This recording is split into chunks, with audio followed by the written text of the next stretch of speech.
Bristol میں جشن عید میلاد النبی صلی اللہ علیہ وآلہ وسلم کے سلسلے میں پرنور محفل میلاد کا اہتمام کیا گیا، جس میں عاشقان مصطفیٰ صلی اللہ علیہ وآلہ وسلم نے بڑی تعداد میں شرکت کر کے سرور دو عالم صلی اللہ علیہ وآلہ وسلم سے عقیدت کا اظہار کیا۔ برسٹل سے دیکھیں گے تنویر بخاری کی رپورٹ۔ کرم ہوا ہے خدا کا جن پر، وہ ان کی محفل سجا رہے ہیں۔ آگے سنیے۔ بلایا ہے جن کو میرے نبی نے، بلایا ہے جن کو میرے نبی نے، بلایا ہے جن کو میرے نبی نے، وہی تو ان کی محفل میں آ رہے ہیں۔ برسٹل کی جامع مسجد ایسٹن میں عظیم الشان محفل میلاد مصطفیٰ صلی اللہ علیہ وآلہ وسلم کا انعقاد کیا گیا۔ قاری عبدالرحیم رومی نے خوبصورت تلاوت سے محفل کا آغاز کیا۔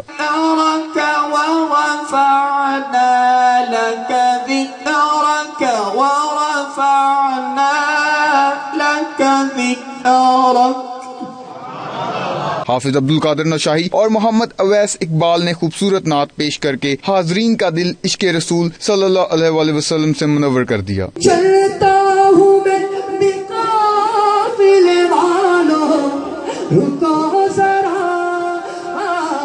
چلتا ہوں میں بقافل والوں، رکو ذرا، ملنے دو بس مجھے بھی، ملنے دو بس مجھے بھی اجازت رسول کی، ہمیں تو جنت میں لے کے جائے گی چاہت رسول کی۔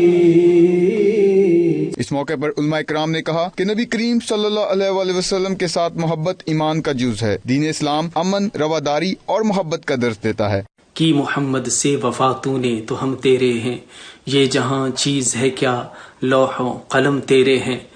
عید میلاد النبی صلی اللہ علیہ وآلہ وسلم is a true message of love, peace, prosperity, cooperation, brotherhood, harmony for the entire universe, irrespective of their color, religion, race, caste, and our worldly and religious success depends only on completely following uswa hasana, as Quran says, laqad kana lakum fi rasulillahi uswatun hasana.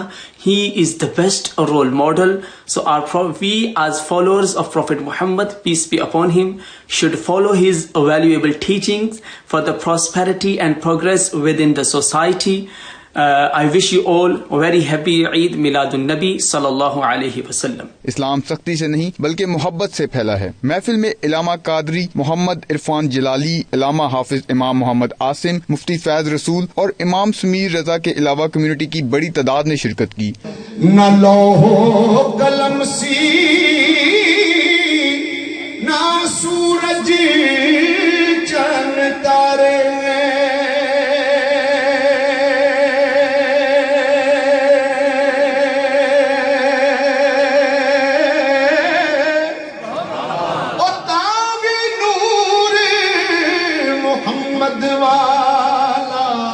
او دیندا سی چمکا۔ حافظ گل محمد نے خصوصی خطاب میں نبی کریم صلی اللہ علیہ وآلہ وسلم کی سیرت طیبہ پر روشنی ڈالی۔ آخر میں پاکستان کی سلامتی کے لیے دعائے خیر کی گئی۔